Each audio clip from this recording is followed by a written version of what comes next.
다 함께 사도신경으로 신앙 고백하심으로 일요 저녁 예배를 하나님께 드리겠습니다. 전능하사 천지를 만드신 하나님 아버지를 내가 믿사오며 그 외아들 우리 주 예수 그리스도를 믿사오니 이는 성령으로 잉태하사 동정녀 마리아에게 나시고 본디오 빌라도에게 고난을 받으사 십자가에 못 박혀 죽으시고 장사한 지 사흘 만에 죽은 자 가운데에서 다시 살아나시며 하늘에 오르사 전능하신 하나님 우편에 앉아 계시다가 저리로서 산자와 죽은 자를 심판하러 오시리라. 성령을 믿사오며 거룩한 공예와 성도가 서로 교통하는 것과 죄를 사하여 주시는 것과 몸이 다시 사는 것과 영원히 사는 것을 믿사옵나이다. 아멘. 나를 위하여 십자가에 죽고 부활하신 예수 그리스도를 찬양합니다. 하늘과 땅을 창조하신 주님을 경배합니다. 이 시간 성령께서 우리 중에 임하여 주시어서 주님을 향한 우리의 경배와 찬양을 받아주시옵소서. 예수 그리스도의 이름으로 기도합니다. 아멘. 다 함께 찬양하시겠습니다. 찬송가 357장 주 믿는 사람 일어나 찬양하겠습니다.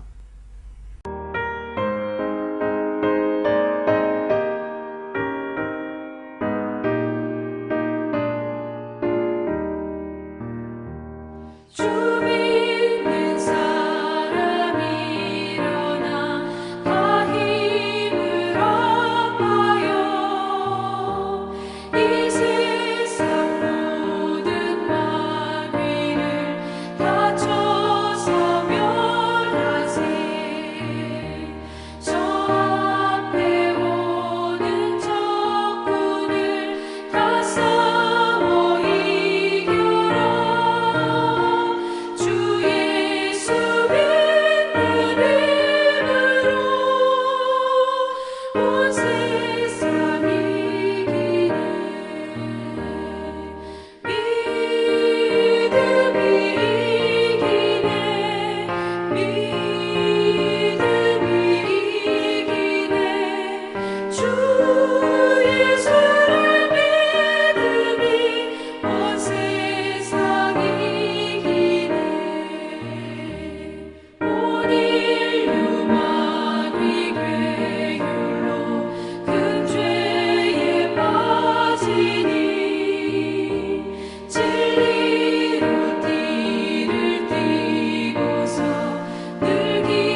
성경 봉독하겠습니다.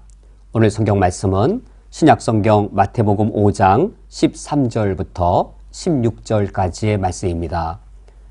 오늘 성경 말씀을 제가 봉독해 드리겠습니다. 너희는 세상의 소금이니 소금이 만일 그 맛을 잃으면 무엇으로 짜게 하리요? 후에는 아무 쓸데없어 다만 밖에 버려져 사람에게 밟힐 뿐이니라.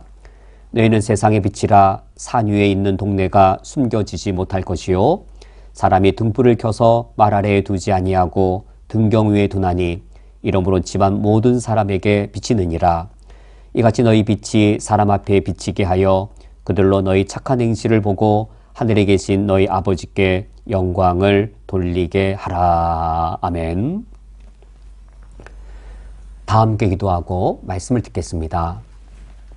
하나님 아버지시여, 우리를 세상으로부터 부르셔서 하나님의 아들 삼으시며 다시금 이 세상으로 우리를 보내시어 이 세상의 빛과 소금이 되게 하셨습니다. 저희들이 오늘 주의 말씀을 드리며 특별히 우리가 이 세상에서 나의 직업을 통하여 어떤 존재가 되어야 하는지 하나님 앞에서 또 내가 속한 우리 사회 속에서 나의 입장과 나의 생각을 하나님의 인도함대로 세우게 해 주옵소서. 예수 그리스도의 이름으로 기도합니다. 아멘. 우리가 오늘은 우리 그리스도인들의 성경적인 직업관을 마지막으로 살펴보고자 합니다. 우리가 직업관을 성경적으로 바르게 세우려고 할 때 먼저 전제되는 게 있습니다. 바로 올바른 노동관입니다. 노동을 성경적으로 바르게 이해할 때 바른 노동관에 기초해서 바른 직업관을 우리가 가질 수 있습니다. 만약 우리의 노동에 대한 우리 가치관이 세속화되어져 있다면 우리는 세속적인 직업관으로 직결될 겁니다.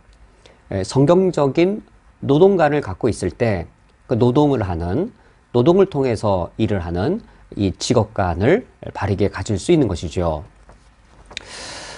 제가 수년 전에 인터넷에서 읽은 한 사연이 있습니다. 우리 사회에서는 통용되어지는, 우리 사회에서도 이것을 다 받아들이진 않지만 실제로는 통용되어지는 좀 안타까운 사연인데, 잘못된 노동관이 어떻게 잘못된 직업관까지 갖게 하는지 우리가 발견할 수 있는 한 예입니다. 청소부 일을 하시는 아버지의 딸, 한 딸이 너무 마음이 상해서 인터넷에 이런 글을 올렸습니다. 어쩌녁에 술에 취해 오신 아빠가 당한 일 때문에 이렇게 글을 남깁니다. 우리 아빠는 퇴직을 한 이후에 지하철에서 청소하는 일을 하십니다. 그러니까 퇴직하고 또 이 지하철에서 청소하시는 분이니까 나이가 좀 있으신 그런 분이겠지요. 하지만 어제 같은 일을 우리 아빠가 정말로 참으실 수 없으셨나 봅니다. 그러니까 술을 아주 많이 드시고 속상해서 들어오신 그 모습을 딸이 본 것이지요. 아빠가 쓰레기통을 털어서 청소하고 있는데 딸뻘되는 그 젊은 여자가 바닥에 침을 뱉더랍니다. 아빠가 하지 말라는데도 계속 하더랍니다. 그래서 아빠가 자기 집안도 아닌데 왜 이렇게 침을 뱉느냐라고 나무랬더니 쓰레기 청소나 하는 주제라고 아빠를 무시하는 말을 하더랍니다. 쓰레기 청소나 하는 주제에 참 이런 말을 들었을 때 이분의 인격 얼마나 많이 상하고 모멸감, 모욕 너무 심하게 들으셨겠죠. 그래서 이분께서도 그 젊은 여인에게 좀 젊은 여인에게 욕을 이제 하게 된 것이죠. 이 정도면 모멸감에 욕을 하게 되었을 텐데, 이 젊은 여인은 계속 도망을 가면서 아빠에게 계속 모욕감을 주었습니다. 아빠는 청소를 하는 중이어서 도망가는 이 여자를 붙잡지 못했습니다. 그런데 문제는 이 여자가 민원을 건 것이죠. 자신이 한 일은 쏙 빼고 아빠가 이유 없이 욕을 한 것처럼 말을 하였고, 아빠가 사정 설명은 다 했지만 회사에서는 고객이기 때문에 어쩔 수 없이 당신에게 징계를 내려야 한다라는 것입니다. 그래서 징계를 받고 이 아빠가 너무 속상해서 이제 이 술을 많이 드시고 집에 들어온 그 모습, 이 아빠의 모습을 보고 딸이 이처럼 인터넷에 글을 올리게 되었습니다. 한 단면이고, 사실 이처럼 쓰레기 청소나 하는 주제란 말을 하는 것은 뭐 흔한 일은 아니죠. 그러나 우리가 이런 일이 일어날 법하다라고 우리는 생각되어지고, 최소한 이 청소하시는 그 일이 우리 사회에서 존중받거나 높임받는 것이 아니란 것 정도는 우리에게 공감이 되어져 있죠. 청소를 한다라는 노동, 그것이 우리 사회에 기여하는 가치를 보면 쓰레기 청소라는 노동의 가치는 매우 귀합니다. 너무 귀하고 소중한 것에 비하여 그 청소 노동의 어떤 대가로 받는 금전적인 보상, 월급, 그것은 뭐 변리사, 변호사 뭐 이런 전문 직종에 비하여 매우 많이 낮지요. 그러하다 보니 이처럼 육체적으로 노동하는 일이 천하게 여겨지거나 임금이 낮은 것만큼 그 노동을 하는 사람의 직업 수준도 낮은 것처럼, 그리하여 쓰레기 청소하는 주제라고 하는 것처럼 그분의 인격, 그분의 어떤 이 신분, 지위가 낮은 것처럼 여겨질 수도 있는 것이죠. 이것이 뭐 2000년 전에 뭐 고대 시대에 일어난 일이 아니라 오늘날 우리 현대에 문명화되었다라고 하는, 그리고 인권이 발전되었다라고 하는 오늘날 일어나고 있는 일이고, 우리는 이보다 더 심한 일들도 많이 보기 때문에 우리가 이 안타까운 사연을 보고 정말로 우리가 이런 현실을 살아가고 있구나라고 우리가 공감하게 되는 그런 아픈 현실입니다. 우리 그리스도인들이 성경적인 직업관을 갖는다라고 했을 때 과연 그것은 무엇인가? 근본적으로 노동관이 잘못되면 성경적인 직업관은 불가능합니다. 올바른 노동관을 가질 때 올바른 직업관이 가능합니다. 그럼 올바른 노동관은 무엇인가? 아주 간략하게 제가 요약해 말씀드리면, 이미 우리가 지난 2번에 걸쳐서 살펴보았기 때문에 아주 간략하게 말씀드리면, 하나님은 우리 인간을 노동하는 존재로 창조하셨습니다. 그러므로 절대로 노동은 열등하거나 부정적인 것이 아닙니다. 하나님이 우리를 육체 노동하는 존재로 창조하셨습니다. 그러므로 이 노동에 하나님의 창조시에 아름다운 의도들이 있습니다. 노동을 통하여서 노동하는 우리 인간은 노동을 통해서 자아를 성취하고, 노동을 통하여서 내 내면에 있는 잠재력을 더 극대화하고, 인간은 노동을 통하여서 내 안에 있는 여러 생각과 감정, 나의 내면을 외부로 또 표현하고 드러내는 것이죠. 이 노동의 하나님 우리 인간에게 주신 특권이고 놀라운 축복입니다.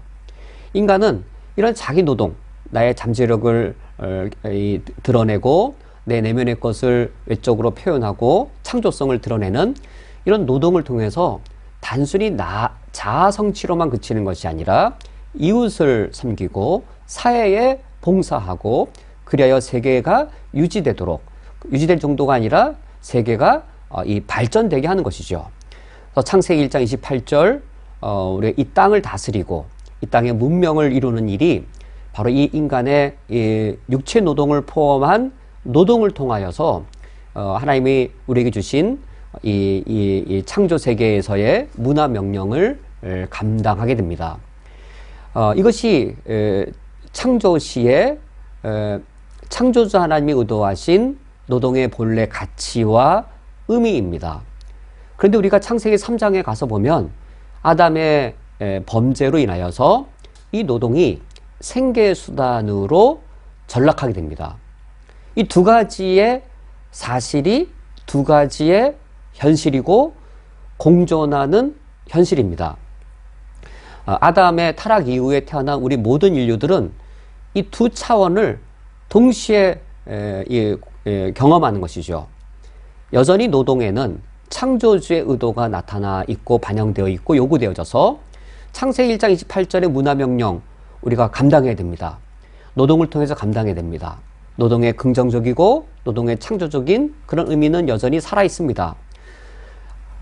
그리스도인의 직업관이라고 하는 것은 무엇일까요? 그리스도인의 올바른 직업관이란 바로 이 하나님 우리 인간을 노동하는 존재로 창조하셔서 창세기 1장 28절의 문화명령을 수행하게 하셨는데 그 방편으로서 여전히 인간 타락 이후에도 여전히 구원받은 그리스도인들이 창조주의 의도를 나의 노동을 통해 구현하는 것, 이것이 우리 그리스도인의 성경적인 직업관이 되는 것이지요. 근데 동시에 우리 그리스도인들도 노동이 생계수단으로서 우리에게 이 기능을 하고 있습니다. 생계수단에 매여 있지만 그러나 그리스도인들은 생계수단으로 노동하는 것으로 그치지 않는 것이죠. 인간의 범죄로 노동이 생계수단으로 전락했을지라도 우리 구원받은 그리스도인은 그것을 회복하고 그것을 능가하여서 비록 내가 생계수단으로서 일하고 또 일하지 않는 자는 먹지도 말라는 하나님의 그 뜻에 따라 우리는 성실하게 노동하지만 내가 하는 일이 어쩌면 청소하는 일일 수도 있겠죠. 생계수단으로서 내가 선택할 수 있는 일이 청소일 수밖에 없겠지요. 그런 경우일지라도 나의 맡은 그 청소라는 그 일을 통하여서 창조주의 본래 노동을 통한 의도가 나를 통하여 이루어질 수 있도록 우리는 이 생계수단을 넘어서서 노동을 해야 하겠습니다. 이미 제가 이처럼 말씀드리면 그리스도인의 성경적인 직업관에 거의 결론을 다 말씀드린 것과 다름이 없습니다. 그리스도인의 성경적인 직업관은 무엇인가? 창조주의 이 노동에 대한 본래 갖고 계신 계획, 인간을 노동하는 존재로서 창조하셔서 인간의 노동을 통해 이루고자 하신 그 창조주의 의도를 이 세상에 영향 없이 이 세상에 왜곡과 굴절되지 않도록 그대로 우리가 그것을 이 사회에 이루는 것. 인간의 범죄로 인해 노동이 생계수단이 되었지만 생계수단으로 얽매이지 않고 그것을 넘어서서 나의 직업이 생계수단으로서만 역할하는 것이 아니라 본래 창조주의 의도대로 우리 사회에 기여하고 우리 이웃과 그리고 또 우리 주변 분들에게 봉사하는 수단으로서 나의 직업이 이루어지도록 하는 것. 이것이 그리스도인의 이 직업관 가장 핵심이 되는 것이겠습니다. 이러한 직업관을 우리 그리스도인들이 신학적으로 그리고 신앙적으로 본격적으로 생각하도록 하게 한 인물들이 있습니다. 가장 대표적인 인물이 루터와 켈빈, 바로 종교개혁자들입니다. 우리가 오늘은 과연 이 종교개혁자들이 과연 어떻게 중세시대의 잘못된 노동관과 이 직업관을 뛰어넘어서 어떻게 성경적인 직업관을 우리에게 가르쳐주고 이 기독교의 올바른 직업관을 아름다운 유산으로 만들어 주었는지를 계속하여 이어서 살펴보도록 하겠습니다. 이제 루터와 켈빈의 직업관 중에서 가장 중요한 부분만을 살펴보도록 하겠습니다. 우리 그리스도인들의 직업관을 본격적으로 가르치기 시작한 인물들이 바로 종교개혁자 루터와 켈빈입니다. 종교개혁자인 루터와 켈빈이 우리 그리스도인들의 직업관을 본격적으로 가르친 첫 인물들이었다라는 사실, 이것이 우리에게 좀 더 한 가지 생각하게 하는 것이 있습니다. 종교개혁자인 그들이 왜 종교적인 어떤 교리적인 것만 가르치면 되지 우리 모든 그리스도인들의 직업관까지도 본격적으로 가르치게 된 것일까? 이런 의문을 우리가 갖게 됩니다. 루터가 종교개혁을 할 그 당시는 타락한 중세교회 시대였습니다. 중세교회는 성과 속을 이원론적으로 분리시켰습니다. 성의 영역이 있고 그리고 세 속에 열등한 영역이 있습니다. 성의 우월하고 이 고결한 이 영역은 사제 계급이 하나님을 섬기는 영적인 그런 영역인 것에 반하여서 평신도들의 일상적인 삶 그리고 노동, 직업이 이루어지는 이것은 세속의 영역이어서 영적으로 열등한 이 영역이었습니다. 이러한 성과 속을 이원론으로 구분하고 있는 이런 중세교회에 대항하여서 루터와 켈빈이 종교개혁을 일으키게 됩니다. 이때 가장 중요한 원리 중에 하나가 만인 제사장주의였습니다. 그러니까 만인 제사장주의 또는 만인 사제주의. 이것은 그 당시 이 중세교회가 주장했던 사제주의에 반하는 것이었죠. 중세 캐톨릭 교회는 사제주의를 가르치면서 사제만이 유일하게 영적 제사장이다. 사제만이 영적 유일한 제사장이므로 이제 평신도들은 자신의 죄도 직접 하나님께 고할 수 없고 사제를 통해서 제사장 역할을 하는 사제를 통해서 고해 성사를 통해 회개 기도를 할 수밖에 없는 것이죠. 이러한 사제주의에 반대해서 루터와 켈빈은 모든 그리스도인들, 참된 신자에 한해서죠. 예수 그리스도를 영접한 모든 참된 신자들은 모두가 다 스스로 영적 제사장이다 라고 주장합니다. 그것이 만인 이 사제주의 만인 제사장의 원리입니다. 구원받은 모든 참된 신자들은 누구나 다 영적 제사장이다. 이 만인 제사장의 원리를 가르칩니다. 이 만인 제사장의 원리를 실천하고자 할 때 그것은 구체적으로 무엇으로 기결되겠는지요. 사제들은 자신의 직업적인 일을 교회 안에서 하나님을 섬기는 일을 하겠지요. 그렇다면 이 빵 공장에서 또는 구두 수송공으로 또 논과 밭에서 일을 하는 농부이든 구두 수송공이든 또 상인이든 이런 일상의 직업을 갖고 일을 하는 그런 이 평신도들은 그러면 여전히 세속의 영역에 있는 것인가? 열등한 일을 하는 것인가? 모든 구원받은 그리스도인이 영적 제사장이라고 할 때 과연 성과 속을 이원론적으로 구분하고 나누는 것은 과연 정당한가? 그래, 이 모든 것들을 다 깨트리게 되어집니다. 루터와 켈빈이 우리가 하나님을 섬기는 영역은 교회라고 하는 종교의 영역에만 갇히는 것이 아니라 하나님의 창조 세계의 모든 영역이 하나님의 통치의 영역이고 정치, 경제, 사회, 문화 모든 영역이 하나님의 통치의 영역이고 우리는 모든 영역에서 하나님의 통치를 받아야 되고 모든 영역에서 하나님을 섬겨야 된다. 하나님을 섬길 때의 그 방편이 바로 나의 노동이고 그것이 구체적인 것이 나의 직업인 것이죠.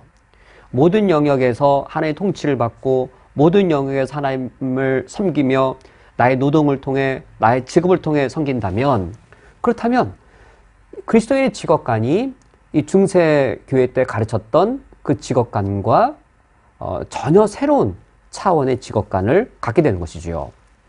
그러면 중세교회의 직업관은 과연 어떤 직업관을 갖고 있었는가? 중세교회는 기독교 국가 시대의 교회였습니다. 국가 자체가 기독교 국가입니다. 기독교 국가 안에 중세교회가 있었던 것이죠. 그러므로 그 국가 안에 있는 모든 이 국민들은 다 기독교인입니다. 모든 국민들이 다 기독교인이라면 이때 기독교적인 것이 성경적이어야 되는 것이죠. 그러나 그 시대의 기독교적인 것이 성경적이지 않았습니다. 우리가 기독교적인 것과 성경적인 것 상당히 일반적으로 일치하지만 그러나 결정적인 부분에 일치가 되지 않은 경우가 있음을 우리 항상 깨어 있어야 되는 것이죠. 이 시대의 기독교적인 것이 정말로 성경적인가? 안타깝게도 이 루터가 종교개혁을 익힐 때 그 시대의 기독교적인 것은 성경적인 것이 아니라 세속적이었고 플라톤 철학적이었습니다. 육체 노동을 천시 여기는 세속의 철학, 그 관점이 중세 사회에 그대로 들어온 겁니다.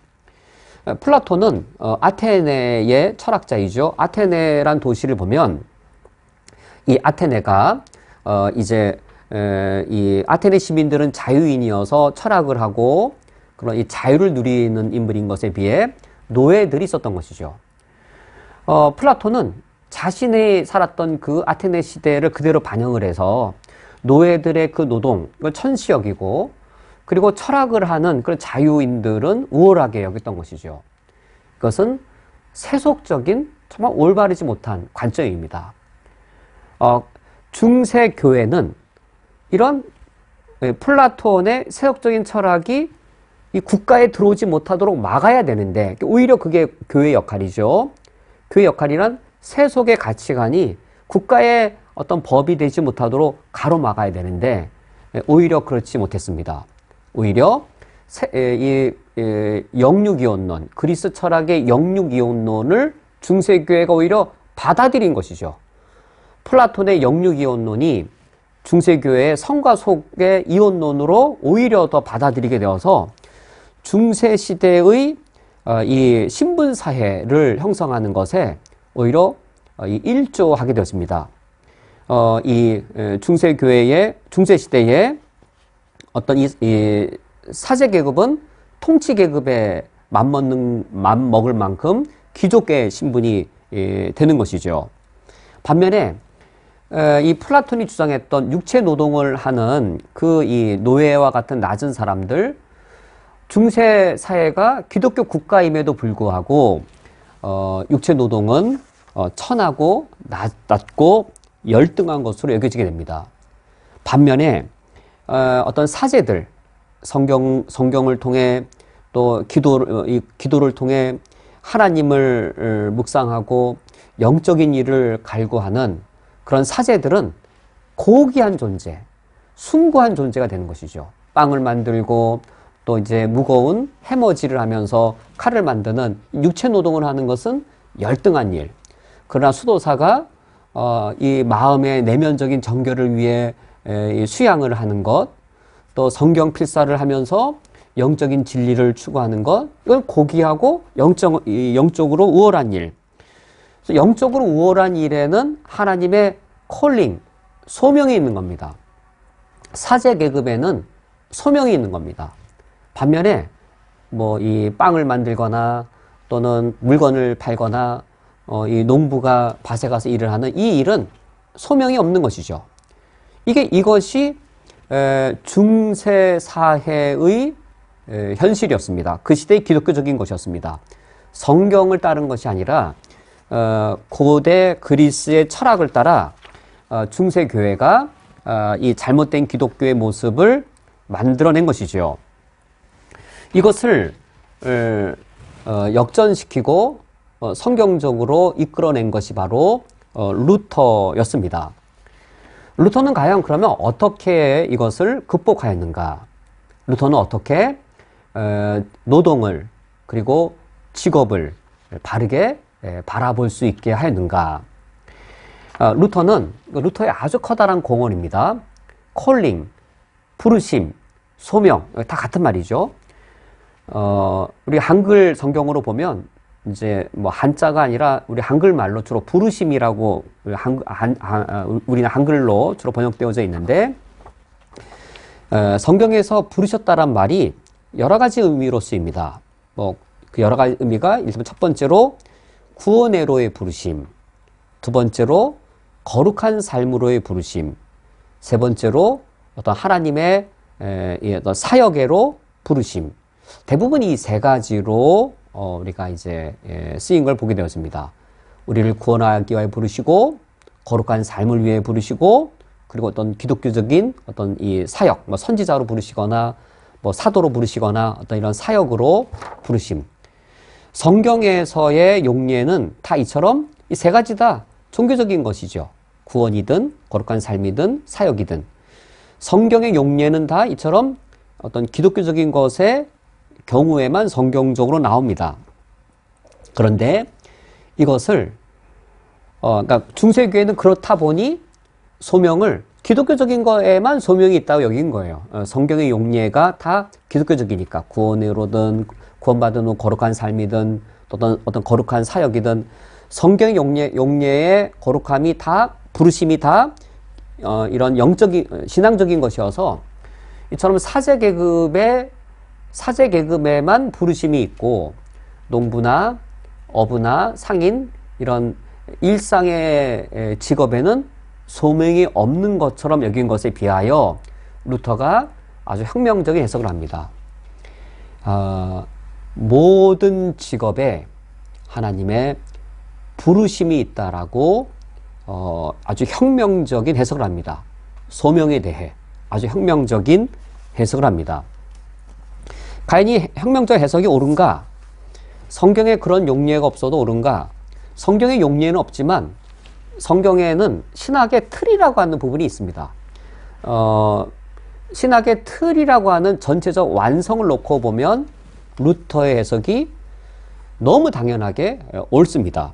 모든 직업에 하나님의 소명이 있습니다. 하나님의 소명이 있을 뿐만 아니라 그러면 높은 소명이 있고 어떤 지고한 부르심, 높은 소명 그리고 저급한 부르심, 낮은 소명이 있을까요? 아니면 모든 소명이 다 고귀한 것일까요? 종교개혁자들의 그 관점을 보면 모든 직업에 당연히 이거는 윤리적이란 전제가 있는 겁니다. 하나님의 창조 세계를 보존하고 유지하는 것에 긍정적인 기여를 하는 어떠한 직업이든지 그런 직업이라면 모든 직업이 다 하나님의 거룩한 소명을 갖고 있고 거룩한 소명을 갖고 있을 뿐만 아니라 이 소명들은 목사는 높은 소명 그리고 목사가 아닌 직업은 낮은 소명이 아니라 모든 소명이 다 동등하고 고귀한 그러한 이 소명인 것을 종교개혁자들이 가르치게 됩니다. 이 종교개혁자들의 가르침 중에 특별히 이제 이 루터의 공헌을 보면 성과 속의 이중 구조를 폐기한 것, 이건 루터의 대단한 공헌입니다. 그리스의 철학, 영혼과 육체를 이론적으로 나누고 이것을 중세교회가 받아들일 때 성과 속, 이 둘로 나눈 그 이중 구조를 폐기한 것, 이것이 루터의 아주 큰 공헌인데 제가 루터의 말을 직접 인용해 드리기 이렇습니다. 루터가 이렇게 말합니다. 당신이 집에서 하는 일은 하늘에서 하나님을 섬기는 것만큼이나 소중한 가치를 갖고 있습니다. 우리가 집에서 하는 일은 사소하고 이것은 교회에서 하는 일에 비해 영적으로 열등하다라고 여길 수 있겠지만 루터는 그렇지 않다라고 말합니다. 하나님께서는 우리가 이곳에서 소명으로 행하는 그 일을 마치 우리가 하늘에서 하나님을 섬기는 것과 똑같게 여기시기 때문이다 라고 하면서 이런 예를 듭니다. 수도자가 수도원에 들어가서 금욕생활하며 금식기도하는 것은 위대한 일로 여기고 아녀자가 요리를 하고 집안 청소하는 일은 하찮게 여기기 쉽습니다. 그러나 그렇지 않다는 것이죠. 수도사의 이 종교적인 영적인 그 금식과 그 기도의 일이나 아녀자가 몸으로 요리하고 몸으로 청소하는 몸을 위해 먹을 걸 만드는 그 일 동등하게 거룩하고 그리고 그 소명에 있어서도 동등함을 말하고 있습니다. 루터는 이 소명의 개념을 그래서 이 종교의 영역이 아닌 우리 현실의 삶, 현실의 직업으로 이끌고 오고 하나님의 부르심, 하나님의 소명이 이 어떤 성직자로 일컬어지는 사제 계급에만 있는 것이 아니라 모든 일반 직업에 다 있다라고 말합니다. 직업이라는 말, 그리고 소명이란 말이 어원에서 같지요. 소명, 보카치오, 직업, 보케이션, 어원도 같은 것이지요. 우리의 모든 직업이 하나님의 소명을 감당하는 수단이 된다라고 합니다. 루터는 이 직업 소명을 이렇게 해석합니다. 내가 구원받았습니다. 내가 구원받고 이 구원의 은혜를 표현해야 되는 것이죠. 구원의 은혜를 표현할 때 나는 이제는 하나님을 위한 존재요, 이웃을 위한 존재입니다. 나는 하나님을 위한 존재이므로 하나님을 위해 살아가야 됩니다. 나는 이웃을 위한 존재입니다. 이웃을 위해 살아가야 됩니다. 루터는 이 직업 소명을 구원받은 은혜에 기초하여 이처럼 가르칩니다. 구원받은 다음에 나는 더 이상 나를 위한 존재가 아닙니다. 나는 하나님을 위한 존재요, 이웃을 위한 존재입니다. 내가 어떻게 하나님을 위하고 내가 어떻게 이웃을 위할 수 있을까? 만약 내가 성직자라면 교회에서 맡은 일을 잘 감당하는 겁니다. 내가 만약에 이 상인이라면 내가 상점을 바르게 잘 운영하는 겁니다. 이것이 루터의 가르침이었어요. 직업 소명설인 것이죠. 사제에게는 그의 직업이 성당에서 사제의 직무를 하는 것이고, 상인은 그의 상점에서 그의 이 물건을 사고 파는 일을 감당하는 것이죠. 그리하여 이웃을 위한 존재로 살아가고 사회를 위한 존재로 살아가는 것이죠. 이것이 루터가 말하는 이 직업 소명의 중요한 부분이었습니다. 이러한 루터의 직업 소명의 기본적인 내용을 그대로 이어받으면서 이런 루터의 사상을 더 발전시킨 인물이 켈빈입니다. 켈빈은 기본적인 면에서는 루터와 동일합니다. 그리고 루터보다 수십 년 뒤에 후대의 인물인데 더욱더 발전시켜서 가르치는데, 이 켈빈은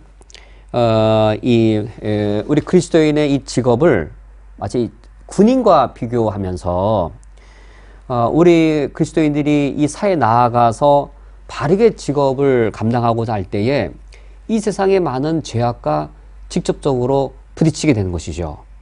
그래서 루터는 그리스도인들이 켈빈은 그리스도인들이 전투적인 정신으로 무장하고 자신의 직업을 통해 재해 세력과 대항하면서 전투적으로 과업을 수행하는 것으로 이 직업을 보고 있습니다. 이 켈빈은 이런 표현을 씁니다. 내 직장은 무엇인가? 내 직장, 하나님이 나를 부르셔서 나를 보내신 내 직장은 마치 군사로 말하면 일종의 초소와 같다. 내가 만약에 어떤 세무 공무원이면 어떤 이 세무에 많은 이 불법들, 그릇된 일들이 들어올 수 있겠죠. 내가 세무원으로서의 그 역할을 잘하면 그 영역을 지키는 초소, 세무사의 세무원의 역할의 초소를 내가 담당하고 있는 것이죠. 내가 만약에 이 법관이면 법이 올바로 시행되도록 그 초소, 그것을 내가 맡고 있는 겁니다. 내가 지금 맡고 있는 이 일이 아무리 보잘것없고, 루터의 말입니다. 루터의 말. 내가 맡은 일이 아무리 보잘것없고 천해 보이라는 일지라도, 켈빈의 말입니다. 제가 자꾸 실수를 하는데, 켈빈의 말인데, 그 일 안에 주어진 당신의 소명에 복종한다면 그 일은 하나님 앞에서 빛나고 귀중한 일로 인정될 것입니다. 사람들은 나의 일을 쓰레기나 청소하는 주제라고 말할지라도, 보잘것없고 천해 보이는 할지라도 그 청소하는 일이 사회에 기여하고 이웃을 섬기는 일, 이것이 내 직업에 주어진 나의 소명인 것이죠.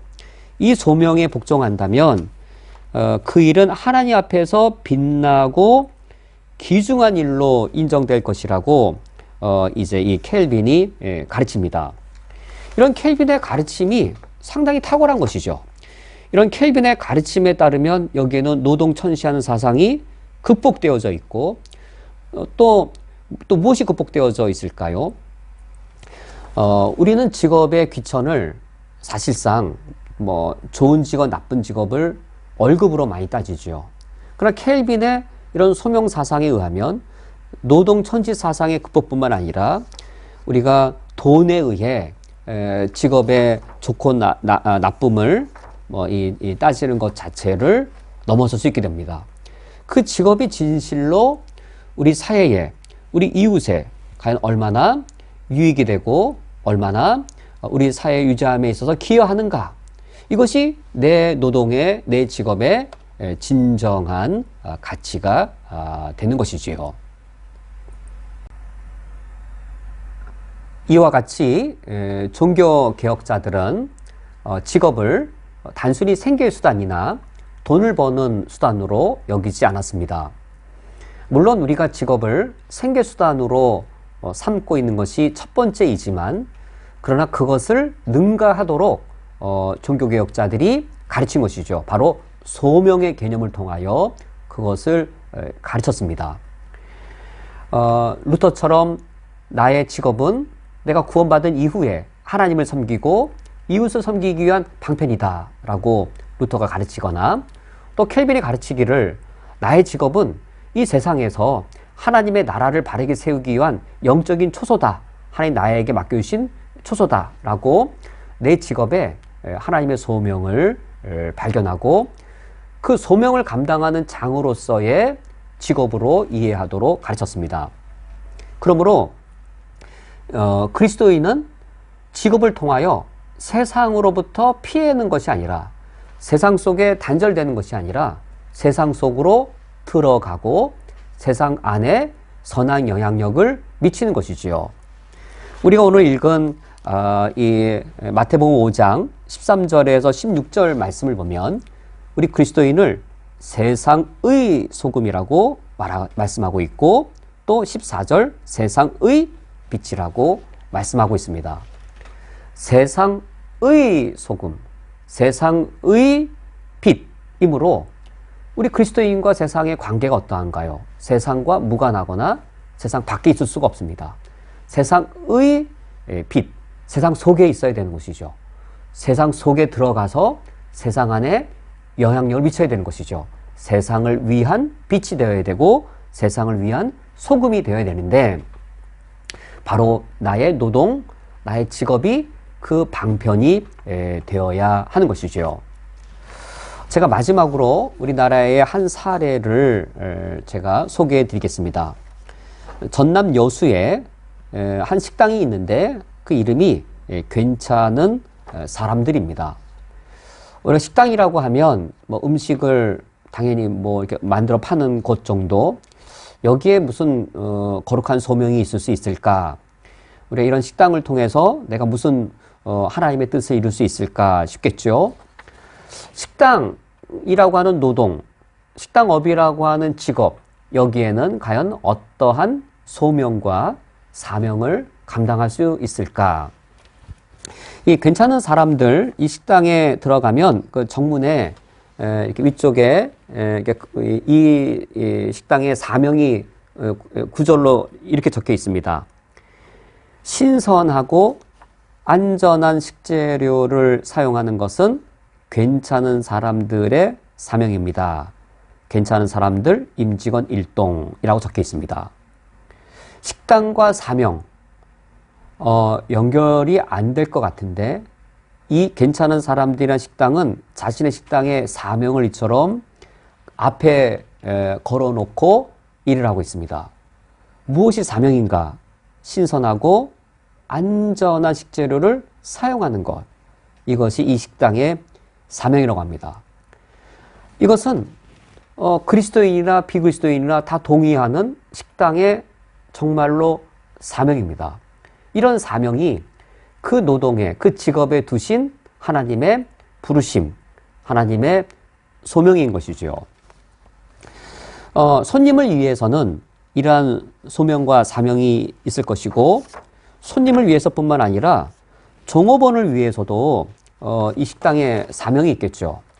20여 명 정도의 20명이 넘는 직원들이 이 괜찮은 사람들 이 식당에서 일을 하고 있습니다. 박완규 대표가 인터뷰를 하면서 이렇게 밝힙니다. 나중에 돈 벌어서 잘해줄게 이런 말은 필요가 없다. 지금 내 품에 있을 때 베풀어서 돈을 벌어가게 해야 된다. 이것이 이 박완규 대표의 뜻입니다.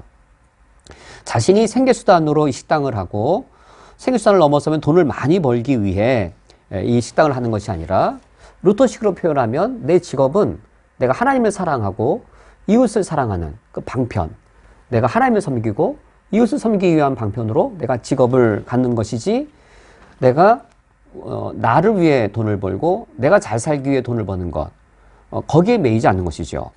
그래서 이제 이 박영규 대표 이렇게 말합니다. 우리 직원들은 20살부터 연봉이 3천만 원입니다. 제가 이 기사 읽은 것이 몇 년 전이거든요. 수년 전에 20살 청년의 연봉이 3천만 원부터라면 결코 적은 액수가 아니죠. 또 18살 막내가 있는데 18살 막내도 연봉이 2,500만 원이다라고 말합니다. 한 식당에서 이 정도의 연봉을 받는다면 적은 일이 아니죠. 이 식당의 정직원이 모두 20명이 넘고 아르바이트는 한 명도 쓰지 않는다고 합니다. 그러니까 아르바이트를 쓸 모든 사람까지 다 정직원으로 고용하게 되고 정직원으로 고용하면 뭐 4대 보험까지 다 줘야 되는데 그 부담을 기꺼이 이제 받아들이는 것이죠. 그것을 이 식당의 사명으로 여기고 있기 때문입니다. 일량이 좀 많은 것이 흠이라고 합니다. 하루에 10시간씩 일하는 거 빼면 웬만한 기업 못지않게 이 사례를 주기를 원한다라고 말하고 있고, 이제 아르바이트생을 요 직업은 많이 쓰지만 그것보다 정직원을 채용을 해서 그 사람들이 자신의 일에 더 열정을 낼 수 있도록 하려 한다라고 자신의 철학을 나타내고 있습니다. 박완규 사장이 이 인터뷰를 할 당시 직원들에게 미안한 마음을 갖고 있었는데 그것은 여름에 직원들에게 일본 여행을 약속했다가 그것을 지키지 못한 일이었습니다. 여름이 워낙 바빠서 그 약속을 지키지 못했는데 너무 미안했다. 차후에 이제 그 몇 명씩 조를 짜서 A조가 일본 여행을 가고 또 돌아오면 B조가 그 다음에 여행하는 순번으로 짜서 일본 여행이라도 다녀오게 한 약속을 꼭 지켰으면 좋겠다라고 그런 약속을 못 지킨 것에 대한 미안함을 또 나타내기도 합니다.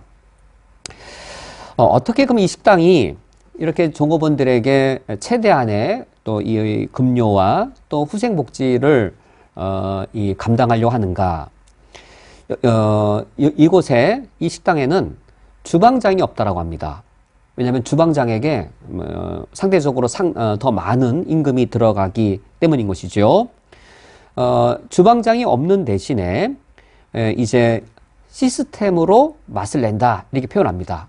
그러니까 이제 아마 이 시스템으로 맛을 낸단 말이 어떤 메뉴마다 아주 표준화된 뭐 양념이나 그런 것을 둔 것이겠죠. 아주 표준화된 어떤 이 과정을 두어서 요리를 하도록 해두어서 주방장에게 들어갈 인건비가 그 대신 직원들에게 골고루 돌아갈 수 있는 방식을 택하였습니다. 또 부지를 매입해서 건물을 올렸는데 그것은 임대료 부담을 또 이제 절약해서 그것이 이제 직원들에게 혜택이 되게 한 것이지요. 이와 같이 좋은 직장이 있다 보니 이 종업원들도 손님들에게 또 질 좋은 서비스를 베풀게 되어집니다. 이것이 다 상생 효과가 나타난 것이죠. 여기서 일을 하고 있는 마지막 막내, 가장 나이 어린 막내 18살 정여우수아 군. 이 정여우수아 군은 고등학교 1학년 때 검정고시를 패스하고 그 후에 이제 농업대학에 갈 꿈을 가지고 계속 일을 하고 있습니다. 300명이 꽉 찰 때가 있어서 정신없이 일할 때가 있기도 합니다. 하지만 잘 배워서 나도 나중에 이 사업을 꼭 해보고 싶습니다. 라고 하는 꿈을 갖고 있는 18살, 18살의 청년, 어린 젊은이입니다. 우리가 식당이라고 하면 이런 식당에 무슨 소명이 가능할까? 그러나 손님에 대한 소명도 가능하고 또 같이 일하시는 분들에 대한 소명도 이처럼 충분히 가능합니다.